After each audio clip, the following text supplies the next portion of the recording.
One, and action. Hello mga kababayan, ako po si Giselle Tongi Walters. On behalf of the Pacific Asian Counseling Services, I'd like to have a conversation with all of you today, talking to the Arciaga family.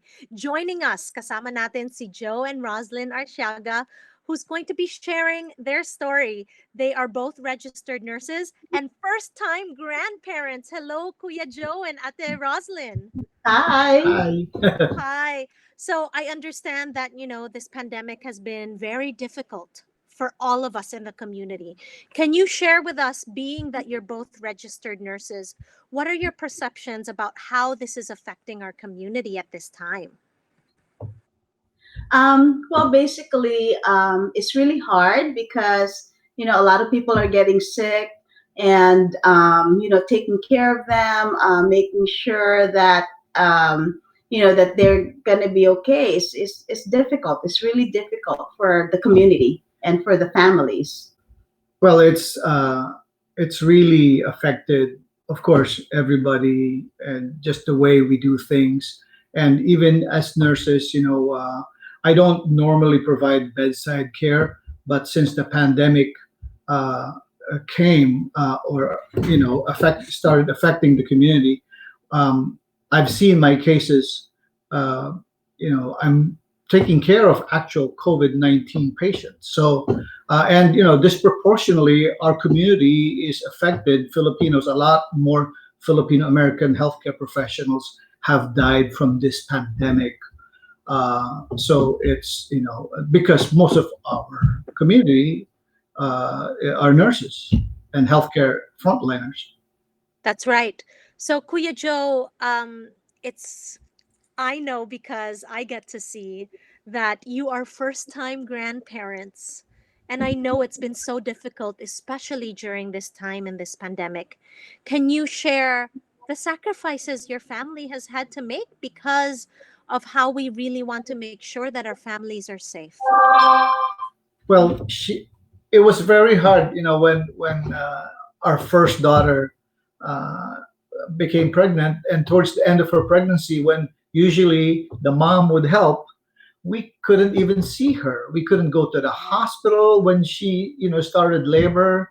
I mean, Um, the main thing that's really hard too is not being able to connect when, for example, like when she's having the labor pains. Thank goodness for like FaceTime and all that stuff. But really, it's when not the things same. like that happens, you want to be there by their bed, by their side. I know that everyone's making sacrifices at this time, and especially as the holidays get closer, the cases of coronavirus are surging once again, especially in Los Angeles. We're going to go through new lockdown restrictions. How have you maintained safety within your family, especially that you have a new granddaughter? Well, every time we visit our grandbaby, we always wear a mask. So she's never really seen us without a mask. So hopefully one of these days, well, except on FaceTime, of course, we don't have a mask. Another thing too is when I visit my mom, I always tell her to wear a mask. I always wear a mask, no matter how close you are, no matter how it is. It's always very important to always wear a mask. Whether you're outside or even inside the house. And we're always mindful, because we also have two other daughters and they live in separate households. So we're always mindful about advising them uh, to practice social distancing and wearing masks and getting tested. So the first time we saw our granddaughter, everyone got tested. Even when we went, the first time we went, we stayed out in the patio, and the baby and our daughter stayed inside. And the first So, time we carried her, we were wearing gloves. oh, everything, the Make sure hand full washing. PPE gear, the gowns and everything. Just to The make sure gloves, just to make safety. sure. Yeah, Yeah, and hand washing every time you yeah. touch something. Like everybody thinks 20 seconds is a lot, but it's not really a lot when you're trying to be well and be Yeah. Yeah. safe. Yeah. Speaking of your granddaughter, joining us today is Selyna, who's with your granddaughter, Hope. Hi. Hi. Ah. Selyna, can you share with us what sacrifices you've had to make during this time because of this pandemic? It's been really tough. I know in pregnancy already, it's, and, having a newborn, it can be isolating, but especially now where, we're trying to keep safe, keeping our family safe and keeping, us safe. Um, just going to the hospital, the first thing I could only have my husband with me.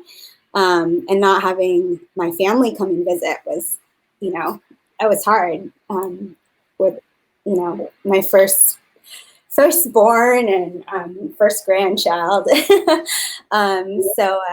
Yeah, that's a huge sacrifice. I'm sure a lot of moms who have given birth in 2020 can connect on. It's been hard not having that, family support. So I know that we're all making sacrifices at this time, but just like the Arciaga family, they had their first granddaughter during this pandemic. Everyone is making sacrifices. Please don't put yourself in harm's way.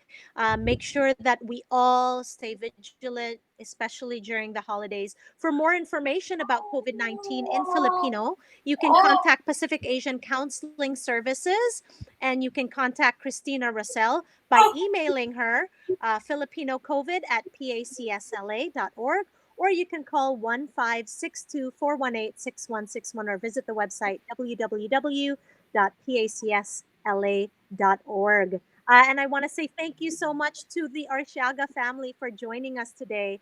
Thank you. Kuya Joe, Ate Rose, and Selyna, thank you. Thank Thank you. Stay safe, Salamat. Stay everybody. safe, everybody. Stay home, stay safe, everyone. Salamat Yes. mga kaibigan sa buong Salamat. mundo. Salamat. Pangalagaan ang ating mga mahal sa buhay. Mga Pilipino, mag-celebrate responsibly this holiday season. Stay at home, save lives. For more information about COVID-19 in Filipino, contact Christina Rosell in LA County. Email filipinocovid@pacsla.org o tumawag sa 1-562-418-6161.